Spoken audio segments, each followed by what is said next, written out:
This proximity certainly helps, and look at all the institutions that are around you that can help interact and influence the environment here. From the Ministry of Education, the taxi driver this morning saying, Jiao Yu Bu was very excited about the Ministry of Education. I'm glad he recognized how important that is. So we have universities, we have institutes, we have the hospital itself, the science park, all in close proximity. That's a key role. Some of the strengths, from my perspective, is you got strong leadership with strong commitment to success. So there's large investment, long-term goals, the will to make this happen. Tenacious is a great word to describe it, and world-class facilities and resources. Good IP resources, over 20 staff members, with technical resources also, all available to help achieve the commercialization success, and taking new risk to do things in a new way, innovating and innovation itself. I think you guys have some secret weapons here. Vision. I'm so impressed yesterday talking with Mr. Boone and others in the team about what drives, what motivates the decisions. And it is this, again, tenacious, badger-like, using the Wisconsin analogy, badger-like grasp and commitment to hold on to that long-term goal for the good of Singapore. I really sense that. I really feel it. It's not just about advancing any one career. There really is a long-term vision going on here. And there's a concern for individuals and their skills to make sure they get the right training. And that there's a concern for well-being and for individual success. There's a collaborative mentality that's willing to bend over to make things work well for partners. Sometimes an institution or a company gets very focused on short-term gains, and they start to act in ways that seem greedy. And that can really kill partnerships and collaboration. What I see going on here is quite the opposite. Maybe even could use a little more greed. I don't know, but a lot of opportunity with great people making things happen. There's many successes here, and we heard some of these this morning. I was very impressed. Over 3,000 active patent applications and patents, over 250 licenses, 2 dozen, or I think it's now 27, I think, spin-off companies have been created, a large number of revenues being generated. Your innovation landscape is really outstanding. It's vibrant. You have global connections. You're increasing momentum and commercialization success. There's a national emphasis on education to fuel the future. This whole effort. Researchers gaining industrial experience. And it just really shows how a system with a national commitment, with real focus, can deliver world-class success. We're very excited about that, and we'll congratulate you. So there's a shining example here. Moving toward 3% of the GDP being spent on R&D, encouraging private business investment, rich collaboration, public-private. That's an important theme. And many of the fatigue factors that we write about in the book have been overcome or are being overcome. So no need to read it, but still buy it. And there's realistic expectations. There's a quote, expecting every idea to be successful is a problem. It leads to frustration. When we view innovation as a journey, as a means to expand the way we think and generate ideas, then we are more successful. And again, some of the leadership, some of the vision of Mr. Boone. There are plenty of opportunities and challenges in spite of all of these successes. Identifying and pursuing disruptive innovation is often missed by the big players. It's easy to overlook. That's another topic, but that's a real threat. How to increase our spin-offs and entrepreneurial success, the ROI on investment.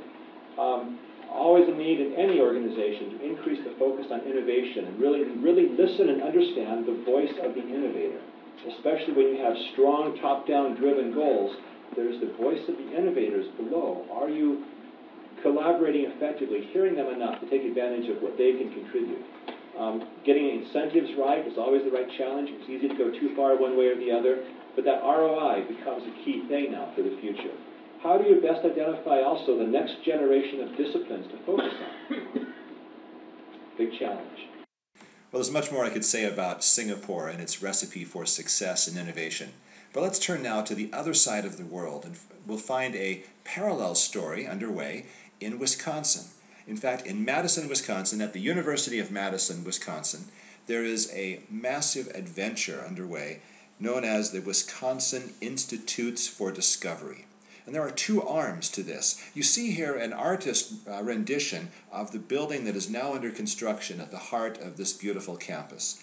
This building, this effort comprises two arms. One is the Morgridge Institute for Research. The other is the Wisconsin Institute for Discovery. One is a private arm, one is a public arm in an incredible journey about collaboration and innovation. Concept was initiated when the former CEO of Cisco and his wife, John and Tasha Morgridge, donated $50 million.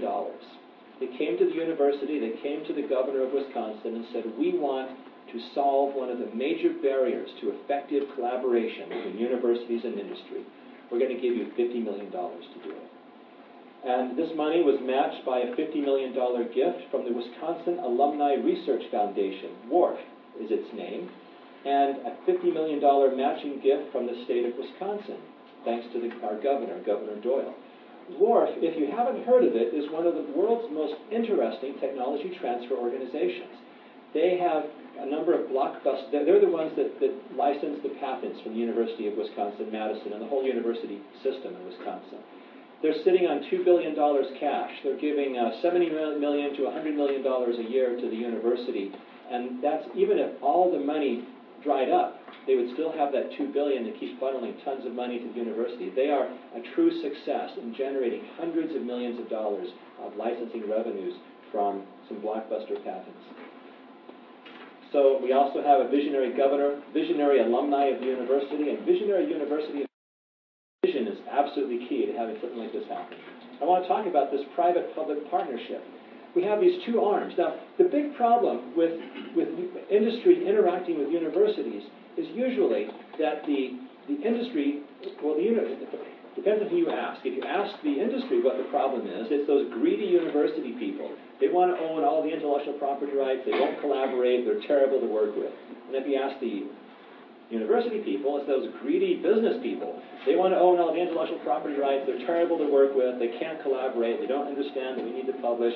They're just completely greedy, horrible people. And those cultural barriers really kill a lot of potential deals. And it's sad in the United States system to see how, under some of our laws and some of the taxation policies we have, how these two groups are being driven apart and in many cases can't negotiate successfully, or it takes them years to do it.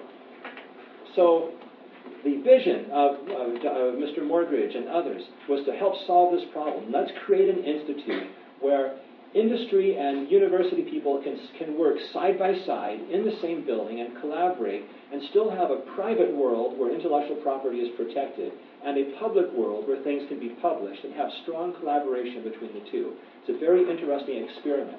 And there's two parts. There's a top-down and bottom-up. The top-down means this is the public sector, the Morgridge Institute.